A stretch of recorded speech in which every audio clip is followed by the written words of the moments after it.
સૌને વિનંતી કરવા માટે ઉભો થયો છું ચંદનજી ઠાકોર કે આ બંધારણને સૌ ફોલો કરજો એવા બે હાથ જોડીને વિનંતી કરું છું. કોઈની વાતમાં ના આવતા, કોઈની વાતમાં પકડાતા નહીં.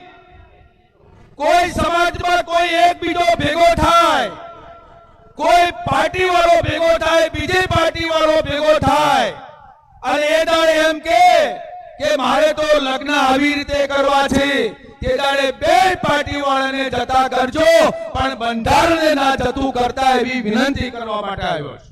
આપણા સમાજમાં જે નાનામાં નાનો માણસ છે, ખેત મજૂર જે માણસ છે, નાની પ્રવૃત્તિ કરવા વાળો માણસ છે અને જે કોઈ મોટો વ્યક્તિ હોય એ બેના લગ્ન થતા હોય ત્યારે એકલા લગ્ન ધામધૂમથી થતા હોય અને બીજાના લગ્ન સામાન્ય રીતે થતા હોય, એ ભેદભાવ ના થાય એના માટેનું આ બંધારણ છે.